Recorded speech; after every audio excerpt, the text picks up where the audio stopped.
Aliens vs. Predator has its origins in a meeting where we were trying to think of a team-up that we could present to DC. We were starting to achieve some notoriety as a company. We had had a great success with both the Aliens and the Predator books. Aliens was big when we started, and nobody expected it to be that big. In fact, another company at the time was publishing a Terminator comic, and the publisher kind of came over to us at one convention and said, so it looks like it's going to be a race between Terminator and Aliens this summer. And Aliens outsold Terminator by I don't know how many thousands, and on that first issue we must have gone back to press like 6 times, I think, and we started thinking about what we could do next, and Predator seemed like the logical thing. We saw the trailer on television for the movie the week that it was coming out, and Randy and I just got in the car and drove over to the theater because we wanted to duplicate the success of Aliens. We liked the movie. We walked out. I said to Randy, I know the sequel, I know the comic book, and we just saw Predators in the jungle. We'll put Predators in the steel jungle on the hottest day of the year. When we started doing that comic, we thought, okay, we can't use that character anyway. We couldn't use the Arnold Schwarzenegger character. So we thought, well, what would we do, not having that character? And so we came up with another character, a brother character. So that was going on, was becoming very popular, and at the time, I think DC Comics contacted us about doing some crossover work. We were sitting in what used to be our old lunch and conference room before we expanded, and we had thrown a lot of titles together. The first one that I think was on the table was a character we had created by Mark Ryan called The American, and we were thinking about proposing a team up with Bizarro from DC. We thought an American Bizarro team-up would be a riot. And so they thought, yeah, but it won't sell. And then we went through a number of things, and Chris Warner, who's still here working, been here since the beginning, went to the restroom. I took a bathroom break, and while I was, where I do most of my best thinking, I guess, it just occurred to me, I said, wait a minute, Aliens is Fox, and Predator is Fox, and why don't we just cross those guys over? When he came back, he said, Aliens versus Predator. And the lights went on above our heads, because at that time we'd been publishing Aliens comics since 1987 and Predator comics, I think, since '88. And both were licensed through 20th Century Fox, and we thought to ourselves, duh, what an amazing, idea. So I went straight to the phone and called up Pam North, who worked for Alavedi at the time. Fox licensing in those days was just at the very beginning of The Simpsons, but it was basically 2 people that was on the lot in one of the false front buildings. And I called Pam and I said, Pam, Aliens versus Predator. And all she said was, King Kong versus Godzilla, cool. I mean, that's literally how it started. Within 20 minutes, 20th Century Fox had already given us the green light to go with it. Why it didn't occur to us right from the beginning to do Aliens versus Predator, I don't know, but thank God Chris had that brainstorm.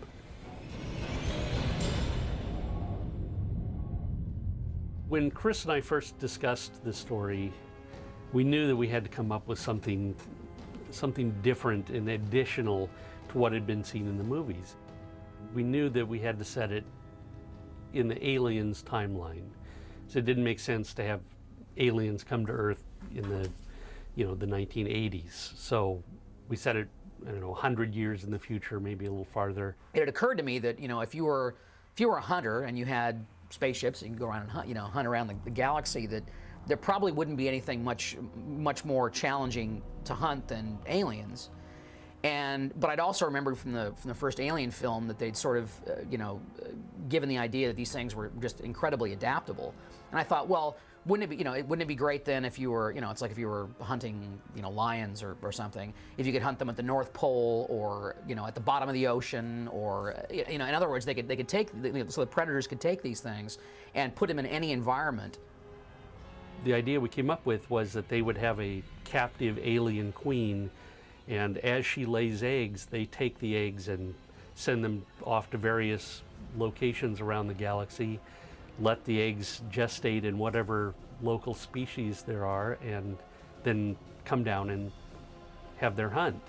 And one of the things we established was that it's a kind of rite of passage for the young predators to go on this alien hunt. And if they're successful in bagging their trophy, then the older predator would come down and snap off an alien finger and use the acid blood to etch a mark into the young predator's forehead.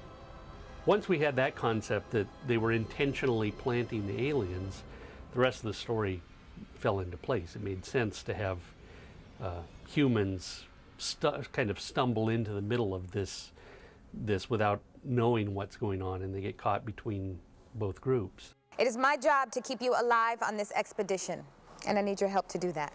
The main protagonist in the film is very similar in nature to the original hero in the first Aliens vs. Predator comic series. So and again, that was, at the time, there were certainly superhero books that had female leads. They didn't sell very well at the time, but you know, this was completely different than that. I mean, this was not a superhero character. This was not you know, a character who in any other way was remarkable other than being somebody who is smart and resourceful. And to me, there's also the strength of contrast between extraordinary characters, which are these monsters, these, you know, these nightmarish, superhuman, you know, forces of nature.